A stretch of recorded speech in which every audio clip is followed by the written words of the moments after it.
मोदी मोदी मोदी मोदी मोदी मोदी।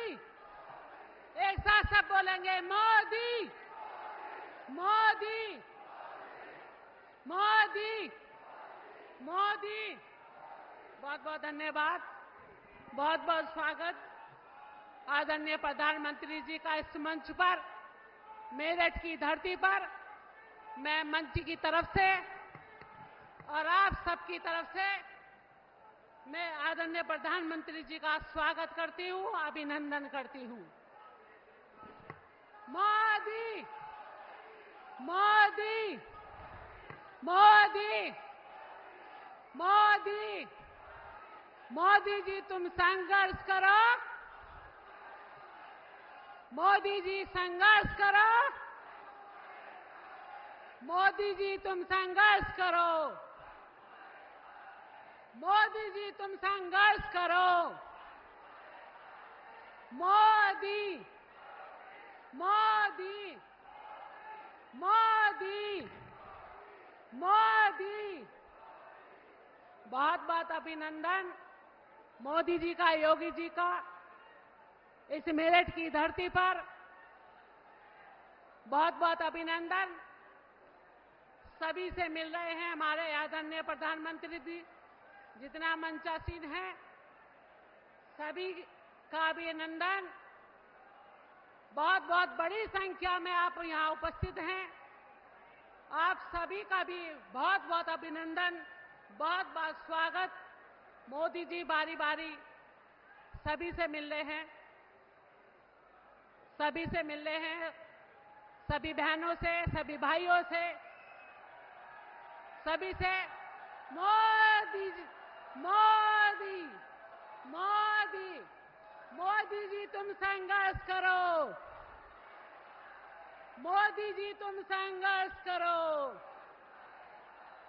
दलितों के मसीहा, गरीबों के मसीहा आज आपके बीच में मंच पर विराजमान हैं। मैं आपकी तरफ से भी सभी मंचासीन, सभी पत्रकार बंधुओं की तरफ से, सभी की तरफ से अभिनंदन करती हूं, स्वागत करती हूं। अब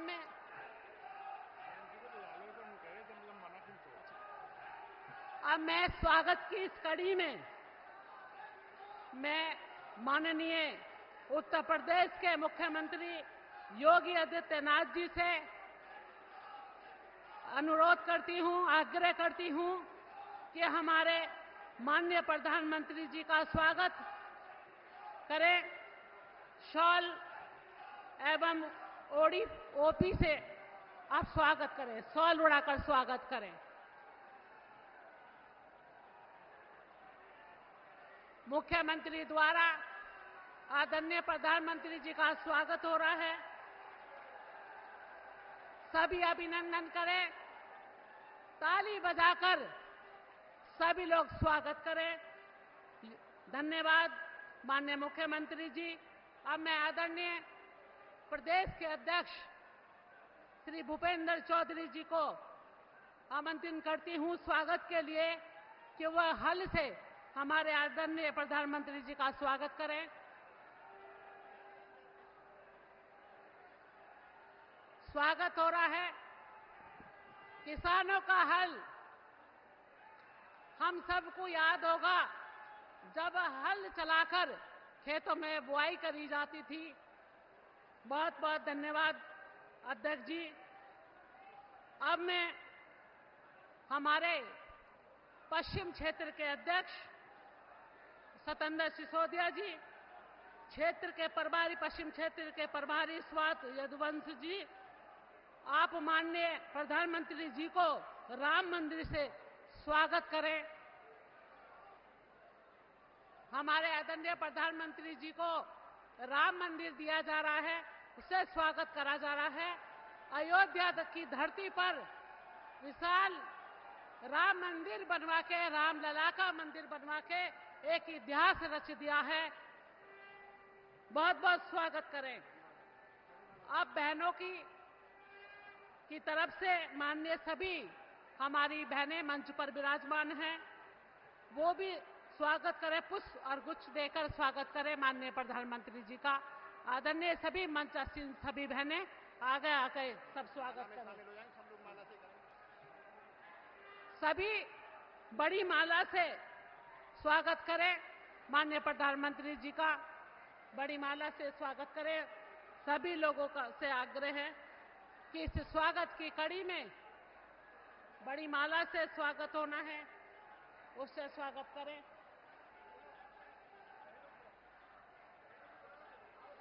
बहन, जितनी हमारी बहन मंच पर विराजमान है, सब बहनें आकर आए, बड़ी माला से स्वागत करेंगी। सभी बहनें आए, सभी हमारे भाई भी शामिल हो, हमारी सभी बहन हमारी मंच पर विराजमान, हमारी विधायक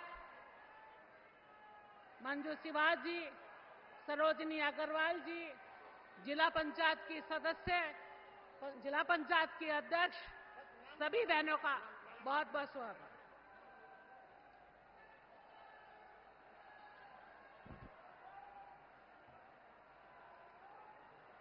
बड़ी माला से स्वागत हो रहा है। आदरणीय प्रधानमंत्री जी योगी जी, बड़ी माला से ताली की गड़गड़ाहट से स्वागत करें, तालियों की गड़गड़ाहट से स्वागत करें माननीय मुख्यमंत्री जी, माननीय हमारे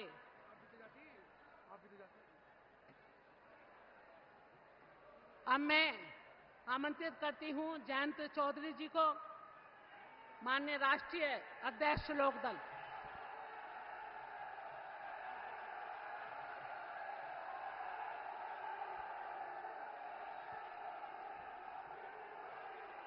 आज मेरठ की क्रांति भूमि, वीरों की धरती, किसानों की धरती, चौधरी चरण सिंह जी की कर्मभूमि पे आयोजित चौधरी चरण सिंह गौरव समारोह में आदरणीय प्रधानमंत्री जी विराजमान हैं। हमारे पड़ोसी राज्य के मुख्यमंत्री नायब सैनी जी, हमारे उत्तर प्रदेश में विकास को गति देने वाले मुख्यमंत्री आदरणीय योगी आदित्यनाथ जी, सभी वरिष्ठ भारतीय जनता पार्टी के और एनडीए के दल के नेतागण, मंत्रीगण, जनप्रतिनिधि, कार्यकर्ता और सामने बैठे इस जनसमूह को मेरी राम राम। आपने देखा होगा कल एक भव्य समारोह में राष्ट्रपति भवन में महामहिम राष्ट्रपति जी से मैंने भारत रत्न का वो चिन्ह स्वीकार किया और मैं सोच रहा था वह चिन्ह मेरे हाथों में गया, वो प्रतीक, वह सम्मान, लेकिन वह असली गाड़ी कमाई देश के किसानों की है, खमेरों की है, उस नौजवान की है जो अपना सब कुछ दांव पे लगाकर भारत की सेनाओं में सेवा करता है, उस सामाजिक कार्यकर्ता की है जो देश में सबसे गरीब और वंचित वर्ग के उत्थान के लिए मेहनत करता है,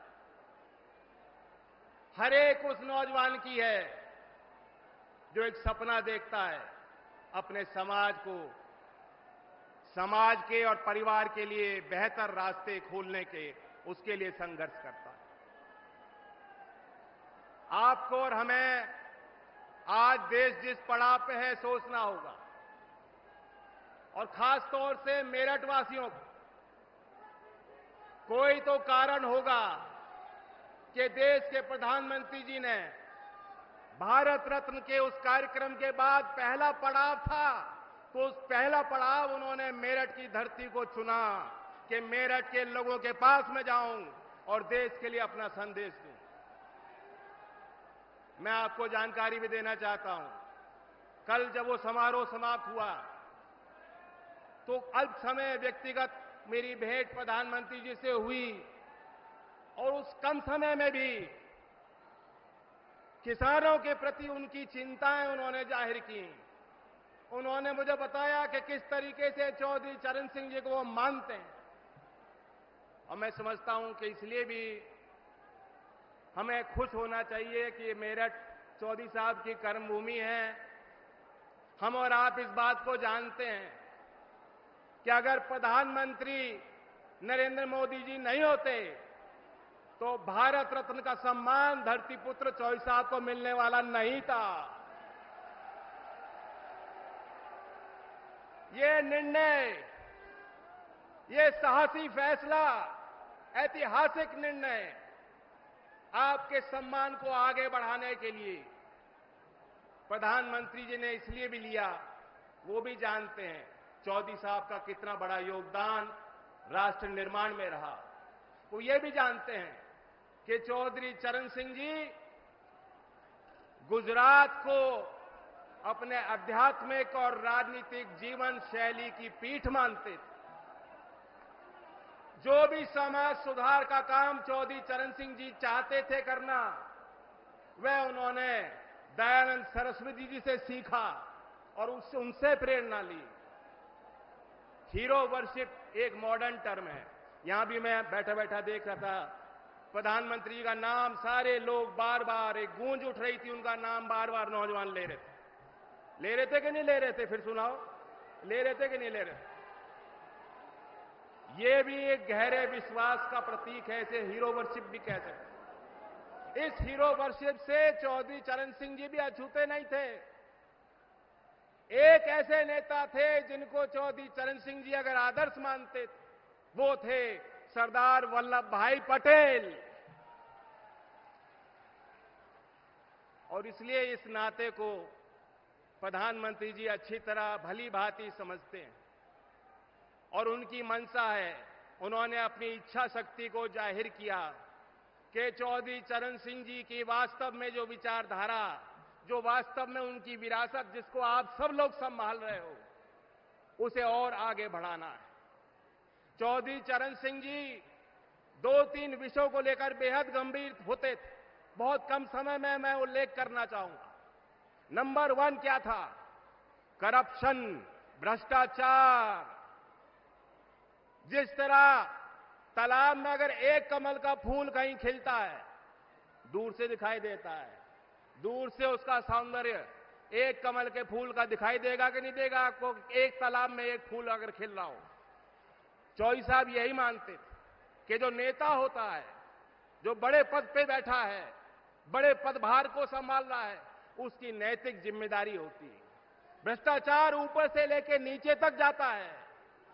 अधिकारी भ्रष्ट हो सकते हैं, कर्मचारी भ्रष्ट हो सकते हैं, लेकिन जिस दिन सर्वोच्च पद पर बैठा व्यक्ति भ्रष्ट हो जाएगा तो कोई उपाय नहीं।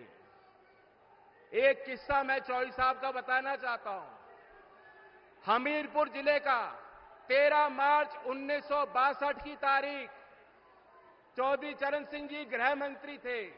वहां सर्किट हाउस पे रुके हुए थे। रेडियो का कार्यक्रम चल रहा था। चौधरी साहब ने सुना कि उन्हें पद से हटा दिया गया है, उनसे मंत्रालय ले लिया गया है। गाड़ी सरकारी उनके लिए खड़ी थी। लखनऊ उनको लौटना था। उन्होंने ड्राइवर को कहा, मैं सरकारी गाड़ी में नहीं बैठ सकता, इस गाड़ी को वापस आप ले जाइए लखनऊ। ऐसी ईमानदारी चौधरी साहब की थी। और आज हम देखते हैं, गंभीर आरोप के बाद भी जेल की सलाखों के पीछे रहकर भी सत्ता के सुख को लोग भोगना चाहते हैं। तो चौधरी साहब की उस ईमानदारी को याद करते हुए और उसमें जो कड़ियां जुड़ी हैं, हमने देखा है 10 वर्ष में क्या कड़ियां जुड़ी हैं। जो राजीव गांधी जी कहते थे कि 1 रुपए का सरकारी योजना का पैसा धरातल पे कितना पहुंचता है? 15 पैसे पहुंचता है। आज हम देखते हैं केंद्र सरकार कोई निर्णय लेती है, कोई प्राथमिकता बनाती है, कोई योजना बनाती है, कोई निवेश करती है, तो सीधा लाभार्थी के खाते में पैसा जाता है। मैं पूछना चाहता हूं, यही तो चौधरी चरण सिंह जी की ईमानदारी का प्रतीक है। यही उनके ईमानदारी और नैतिकता का बढ़िया उदाहरण जो सरकार करके दिखा रही है। और फिर चौधरी साहब जातीय भेद के खिलाफ थे, लिंग भेद के खिलाफ थे, और वे चाहते थे किसान, क्योंकि उस समय के देश में गांव और किसान देश की जड़ों में था। मुख्य धारा में अगर किसान नहीं खड़ा होता, गांव का विकास नहीं होता, तो देश आगे नहीं जा सकता। उसी उद्देश्य के साथ एनडीए को ताकत देने के लिए हम उम्मीद करते हैं कि मेरठ अपनी बड़ी भूमिका को अदा करेगा। 2014 में भी प्रधानमंत्री जी ने चुनावी अभियान की शुरुआत मेरठ की इस धरती से की थी, और आज हम सब लोग मिलकर बहुत उम्मीद के साथ आए हैं। मेरठ अकेला जिला ही नहीं, कई क्षेत्रों को प्रभावित करता है। लोकदल वाले लोग जानते हैं कि चौधरी चरण सिंह जी आपसे चंदा लेते थे मेरठ के लोगों से, और ओडिशा तक चुनाव लड़ते। तो जहां मेरठ तय करेगा, तो जो नारा दिया है उत्तर प्रदेश की 80 सीट और देश के अगले चुनाव में 400 पार का नारा पूरा हो जाएगा।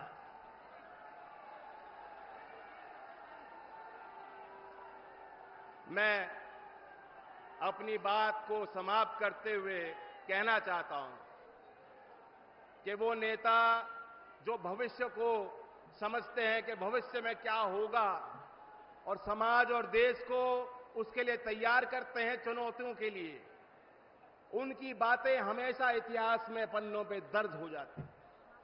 आने वाले समय में जब अवलोकन होगा इस दौर का, जो तीसरा बड़ा मैंडेट देश की जनता मोदी जी को और एनडीए को देने वाली है, तो कहा जाएगा, क्या जानो तुम अपने दौर से कितना लड़ा हूं मैं,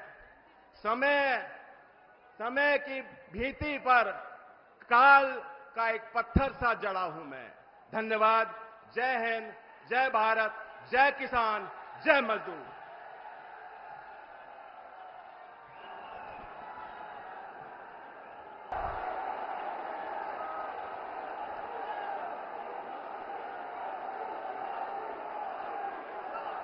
बाबा ओघड़नाथ की पावन भूमि मेरठ में देश के प्रथम स्वातंत्र समर 1857 के अमर सेनानी कोतवाल धन सिंह गुर्जर की शहादत की इस पावन धरा पर मैं आप मेरठ, मुजफ्फरनगर, बिजनौर, बागपत, ये हमारा सौभाग्य है कि देश जब अपनी आजादी के अमृत काल में प्रवेश किया है, तब इस देश को यशस्वी नेतृत्व के रूप में 10 वर्ष से मोदी जी का करिश्माई नेतृत्व प्राप्त हुआ है। आज के इस अवसर पर जब आपने उत्तर प्रदेश के अंदर लोकसभा चुनाव के रैली का शुभारंभ के लिए बाबा ओघड़नाथ की इस धरा को चुना है, मैं इसके लिए उत्तर प्रदेश की जनता की ओर से आपका हृदय से अभिनंदन करता हूं, स्वागत करता हूं। मंच पर उपस्थित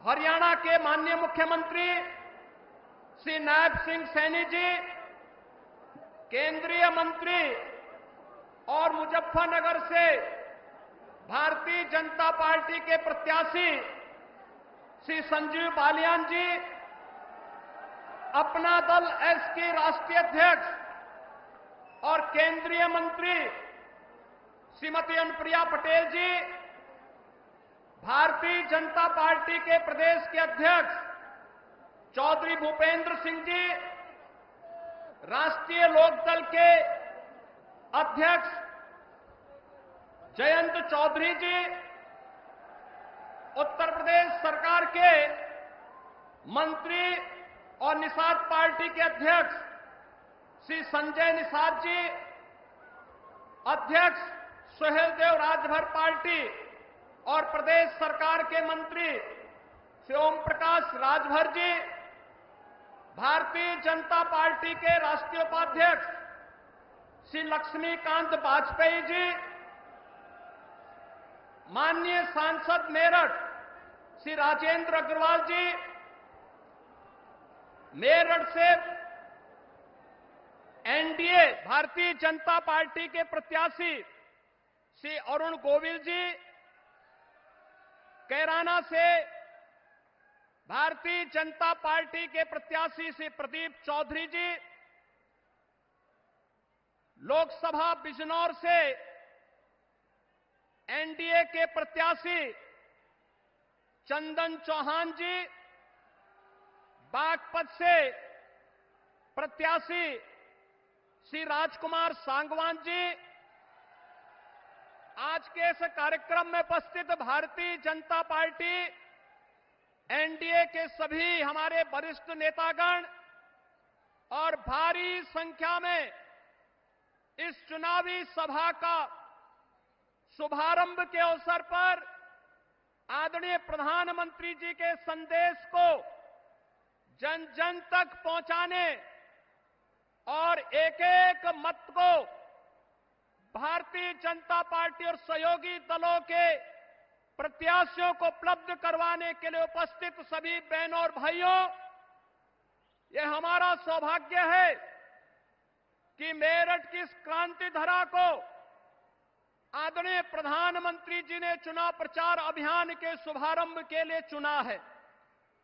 हम सब जानते हैं कि पिछले 10 वर्ष में जैसे देश के अंदर उन्होंने एक नए भारत का दर्शन कराया है, उत्तर प्रदेश के विकास में जो तत्व बाधक थे उन बाधाओं को दूर करा करके उत्तर प्रदेश को नेतृत्व और मार्गदर्शन दे करके आज नए भारत के नए उत्तर प्रदेश को हम सबके सामने प्रस्तुत किया है।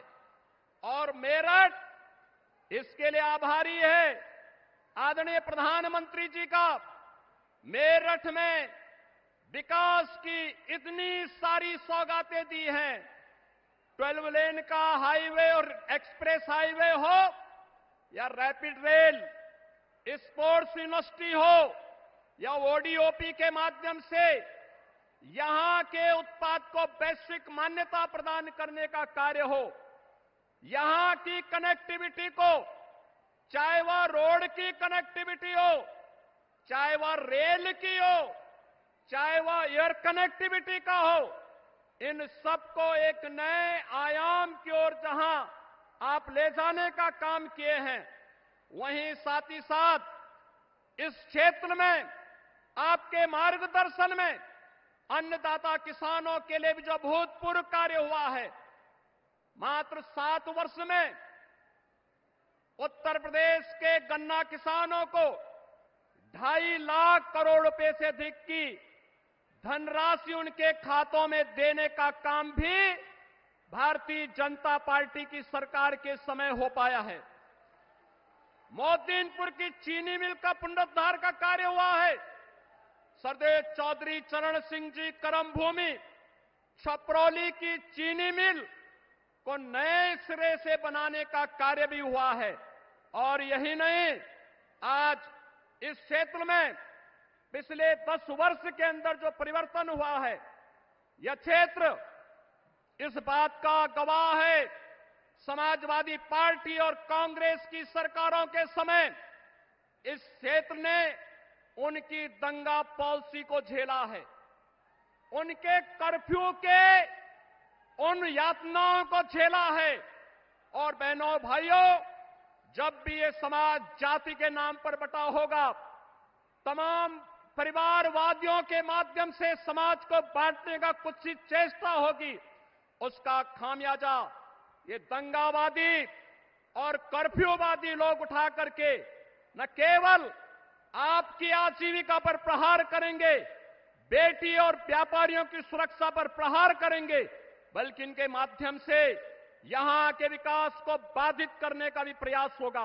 आज यही कारण है, एक तरफ भारतीय जनता पार्टी और सहयोगी दल प्रधानमंत्री मोदी जी के नेतृत्व में देश को विकसित भारत की इस परिकल्पना को साकार करने के लिए पूरी मुस्तैदी और मजबूती के साथ कार्य कर रही है, तो दूसरी तरफ वे विभाजनकारी ताकतें परिवारवाद और जातिवाद के आधार पर सामाजिक ताने बाने को छिन्न भिन्न करने का कार्य भी कर रही हैं।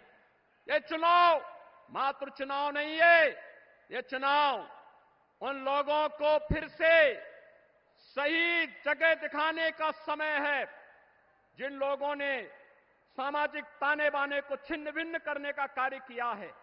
ये चुनाव फैमिली फर्स्ट बनाम नेशन फर्स्ट के बीच में है, माफिया राज बनाम कानून के राज के बीच का है, भ्रष्टाचार बनाम जीरो टॉलरेंस के बीच का है, तुष्टीकरण बनाम सबका साथ सबके विकास के बीच का है, स्वार्थ के परिवार बनाम मोदी के परिवार के बीच का है, जातिवाद बनाम गरीब कल्याण के बीच का है। एक तरफ विकास को लेकर के चलने वाली सरकार और दूसरी तरफ षड्यंत्र हजार करने वाले वह नापाक गठबंधन के लोग जो तमाम प्रकार की भ्रम की भावनाएं पैदा कर रहे हैं।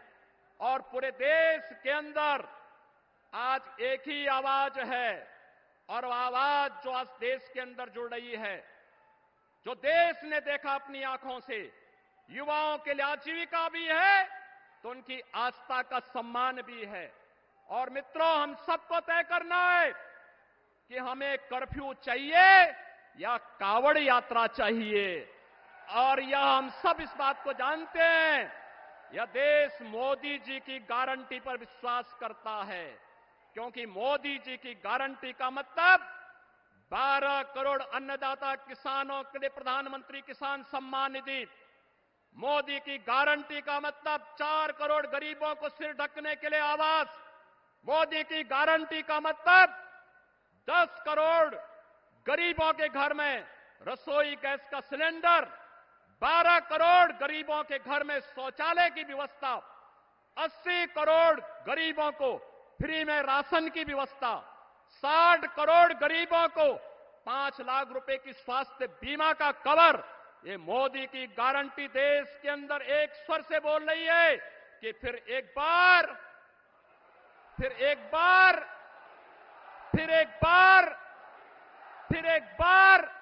मोदी सरकार।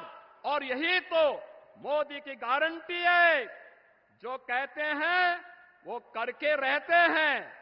और मोदी जी की गारंटी पर यूपी को यकीन है, भारत को भरोसा है, क्योंकि मोदी जी मात्र सपने नहीं बुनते, क्योंकि मोदी जी ने जो करके दिखाया है हकीकत बुनते हैं। इसीलिए तो लोग बार बार मोदी जी को चुनते हैं। और बंधुओं, मोदी जी के नेतृत्व में उत्तर प्रदेश ने 2014, 2017, 2019 और 2022 में अपना आशीर्वाद दिया है। भारतीय जनता पार्टी और सहयोगी दलों को आज फिर से आपका आशीर्वाद प्राप्त हो, उत्तर प्रदेश की जनता जनार्दन का आशीर्वाद प्राप्त हो। इसके लिए आज आदरणीय प्रधानमंत्री जी चुनाव का शुभारंभ करने के लिए इस क्रांति धरा पर आए हैं। मैं उत्तर प्रदेश वासियों की ओर से उनका एक बार फिर से हृदय से अभिनंदन करता हूं, स्वागत करता हूं। और आदरणीय प्रधानमंत्री जी का मार्गदर्शन हमें जो मिलेगा, उनके संदेश को घर घर तक हम लेकर के जाएंगे और एनडीए के प्रत्याशियों को भारी बहुमत से विजयी बनाने का कार्य करेंगे। इन्हीं शब्दों के साथ मैं आप सबके प्रति इस पूरे अभियान को आगे बढ़ाने का आह्वान करते हुए अपनी वाणी को देता हूं विराम। मेरे साथ बोलेंगे जय जय श्री राम।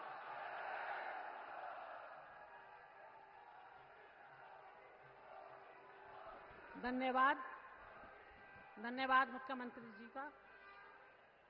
अब आप जिनका बेसब्री से इंतजार था, उनको मैं आमंत्रित करने से पहले एक लाइन में बोलना चाहूंगी। भरा नहीं भावों से जो, जिसमें बहती रसधार नहीं, मानव नहीं वो पत्थर है, जिसमें स्वदेशी का प्यार नहीं। तो ऐसे अपने यशस्वी प्रधानमंत्री जी, जिन्होंने 25 करोड़ गरीबी से जो निकालने के लिए जो बहुत परिश्रम करा है, बहुत संघर्ष करा है, 25 करोड़ गरीबी की रेखा से उन्होंने जो है बाहर निकाला है। बाबा साहब भीमराव अंबेडकर के सम्मान में 5 तीर्थ स्थल बनवाकर जो दलित समाज को जो सम्मान दिया है, ऐसे हमारे प्रधानमंत्री यशस्वी नरेंद्र मोदी जी, जो नारी शक्ति का 14 से आप लोगों ने देखा होगा जो सम्मान देते आए हैं, और नारी शक्ति अभिनंदन बिल जो पास किया है, उनका इस मंच से और सभी महिलाओं की तरफ से अपने देश की आबादी, आधी आबादी की तरफ से आपको बहुत बहुत धन्यवाद देती हूँ, साधुवाद देती हूँ और आपको आमंत्रित करती हूँ। बहुत बहुत धन्यवाद। आप मोदी जी का सुनिए।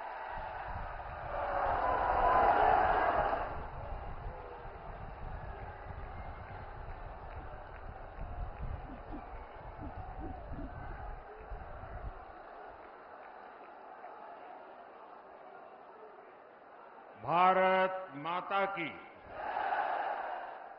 भारत माता की।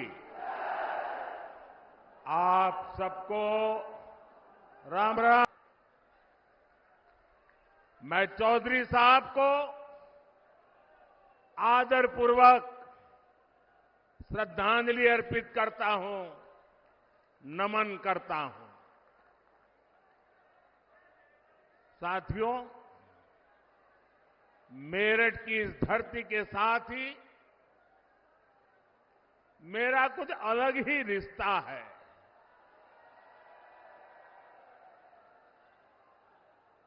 आपको याद होगा 2014 में और 2019 में मैंने अपने चुनाव अभियान की शुरुआत यही मेरठ से की थी।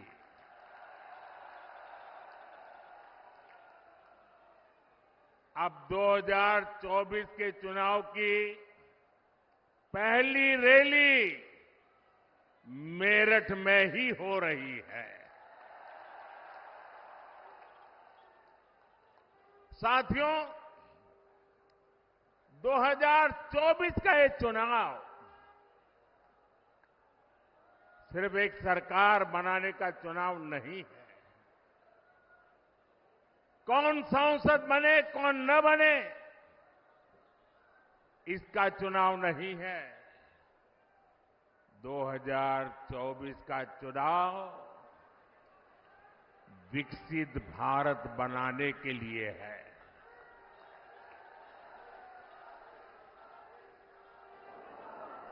दो 2024 का जनादेश भारत को दुनिया की तीसरी सबसे बड़ी आर्थिक महाशक्ति बनाएगा। मैं आपको याद कराना चाहता हूं, जब भारत दुनिया में 11वें नंबर की अर्थव्यवस्था था, तो भारत में चारों तरफ गरीबी थी। जब भारत 5वें नंबर पर पहुंचा, तो 25 करोड़ देशवासी गरीबी से बाहर निकलने में सफल हुए। और मैं आपको गारंटी देता हूं, जब भारत दुनिया में नंबर 3 पर पहुंचेगा, तो देश में गरीबी तो दूर होगी ही, लेकिन साथ साथ एक सामर्थ्यवान, सशक्त मध्यम वर्ग देश को नई ऊर्जा देता होगा। और इसलिए आज पूरा देश कह रहा है, तीसरी बार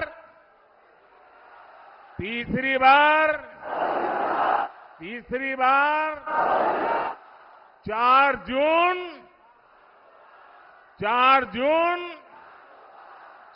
जून साथियों, मैंने लाल किले से कहा था, यही समय है, सही समय है। भारत का समय आ गया है। भारत चल पड़ा है। आज भारत में तेजी से आधुनिक इंफ्रास्ट्रक्चर बन रहा है। आज भारत इंफ्रास्ट्रक्चर के निर्माण पर अभूतपूर्व निवेश कर रहा है। आज हर सेक्टर में नौजवानों के लिए अनगिनत नए अवसर बन रहे हैं। आज देश की नारी शक्ति नए संकल्पों के साथ आगे आ रही है। आज भारत की साख दुनिया भर में, भारत की साख नई ऊंचाई पर है। इतना ही नहीं, पूरी दुनिया भारत को भरोसे से देख रही है।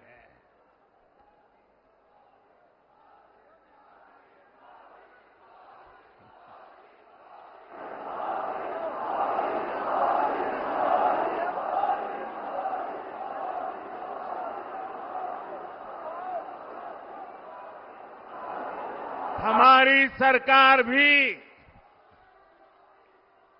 तीसरे कार्यकाल की तैयारी में अभी से जुट गई है। हम आने वाले 5 साल का रोड मैप बना रहे हैं।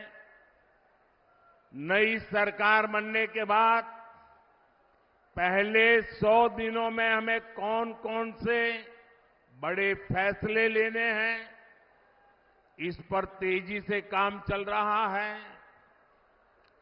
पिछले 10 वर्षों में विकास का जो मोमेंटम बना, वो अब और तेजी से आगे बढ़ेगा। इन 10 वर्षों में तो आपने विकास का ट्रेलर ही देखा है।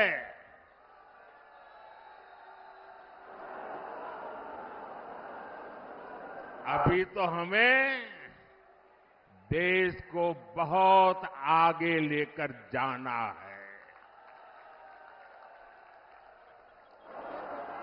भाइयों और बहनों, मोदी को आज की पीढ़ी के साथ ही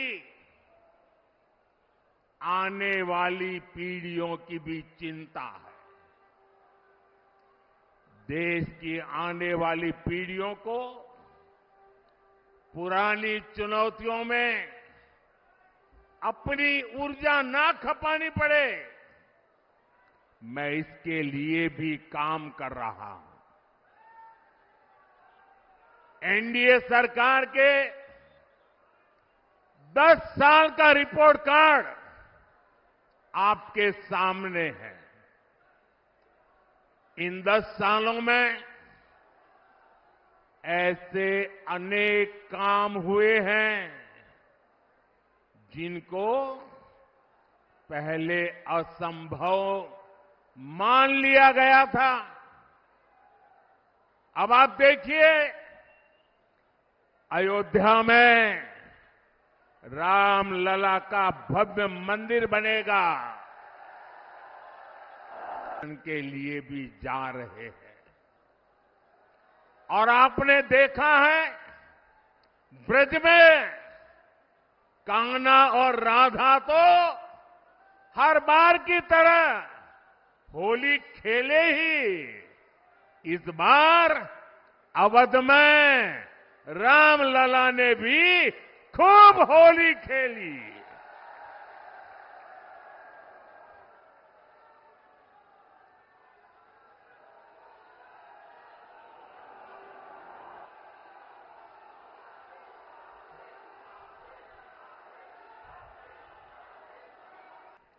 कभी देश में वन रैंक वन पेंशन लागू होगा, ये हमारे सेना के जवानों ने आशा छोड़ दी थी।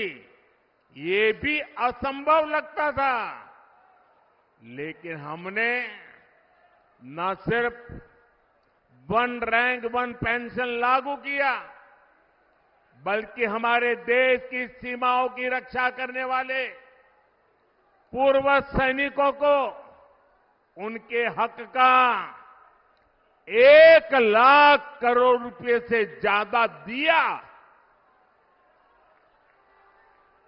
साथियों, 3 तलाक के विरुद्ध एक सख्त कानून भी लोगों को असंभव लगता था। आज 3 तलाक के खिलाफ न सिर्फ कानून बन चुका है, बल्कि ये हजारों मुस्लिम बहनों की जिंदगी भी बचा रहा है। लोकसभा और विधानसभाओं में महिलाओं को आरक्षण भी पहले असंभव लगता था, लेकिन नारी शक्ति वंदन अधिनियम आज सच्चाई बन चुका है। साथियों, जम्मू कश्मीर में आर्टिकल 370 कभी हटेगा, ये भी लोगों को असंभव लगता था, लेकिन आर्टिकल 370 भी हटा है और जम्मू कश्मीर का तेज विकास भी हो रहा है। और इसलिए आज लोग बीजेपी के 370 सीटों का आशीर्वाद भी दे रहे हैं। साथियों, ये मोदी गरीबी से तपकर आज यहां पहुंचा है, और इसलिए हर गरीब का दुख, हर गरीब की पीड़ा, हर गरीब की तकलीफ मोदी भली भांति समझता है। और इसलिए हमने गरीब की हर चिंता को दूर करने के लिए योजनाएं बनाई। गरीब को इलाज की चिंता न हो, इसलिए हमने 5 लाख रुपए तक के मुफ्त इलाज वाली आयुष्मान योजना बनाई। गरीब को राशन की चिंता न हो, इसलिए हमारी सरकार 80 करोड़ जरूरतमंदों को मुफ्त राशन दे रही है। जिसको किसी ने नहीं पूछा, उसको मोदी ने पूजा है। जिसने 50 करोड़ गरीबों के बैंक खाते खोले, ये हमारी सरकार है जिसने 4 करोड़ गरीबों को पक्के घर बनाकर दिए हैं। ये हमारी सरकार है जिसने 11 करोड़ से ज्यादा शौचालय बनाकर महिलाओं की गरिमा की रक्षा की है।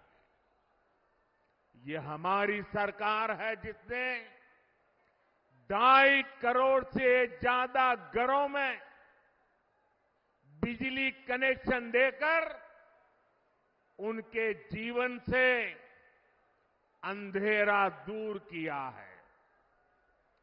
भाइयों और बहनों, बीते 10 वर्ष देश में माताओं, बहनों, बेटियों के लिए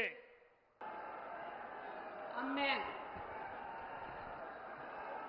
आग्रह करती हूं सम्मानित हमारे उत्तर प्रदेश के आदरणीय मुख्यमंत्री जी को, वो आए अपने आशीष वचन से हम सबको आशीर्वाद दें।